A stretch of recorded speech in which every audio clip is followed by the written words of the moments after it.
देखिए भैया, कहो सिया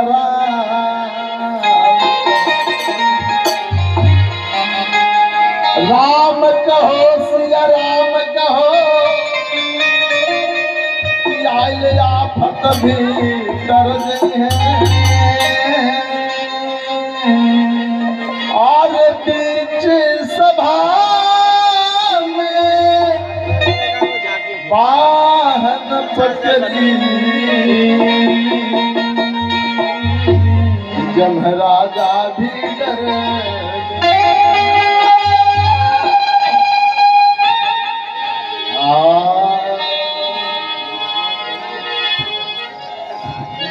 इस दुनिया में रह के इस धरती पे लोग चोरी बेईमानी डकैती एक दूसरे को सताया करता है, लेकिन ये तो पता है कि उसको इस धरती से, इस दुनिया से उसको एक दिन जाना है।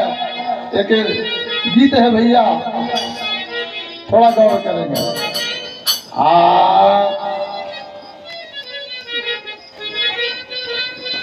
लोगवा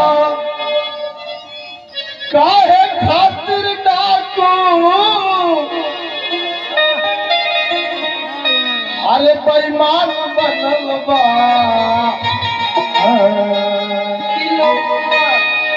अरे लोगवा काहे खातिर डाकू बेईमान बनल बा। जब कि दहिया चार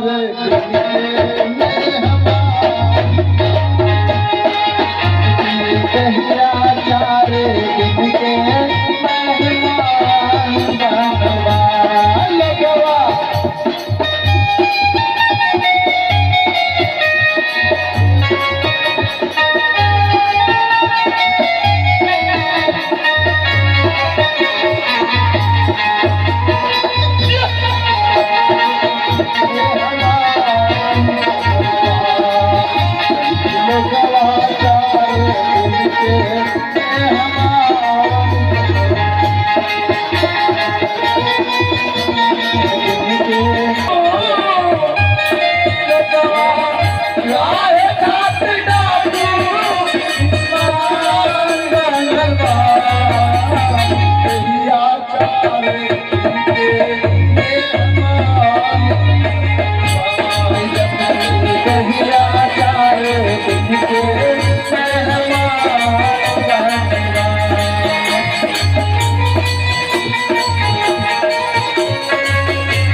देखिए भैया, और का कहले है समाज में घटित घटना, चाहे लाख महल अटारी बना ले, टाइल्स मोजाइक कुछ भी बना ले, लेकिन तोरा रहे के मकान कहाँ बा, गौर करेंगे आगे।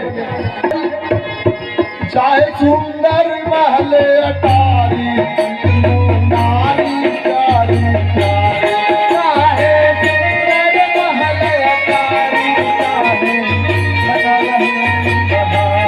चाहे सुंदर महल अटारी संग में नारी प्यारी प्यारी।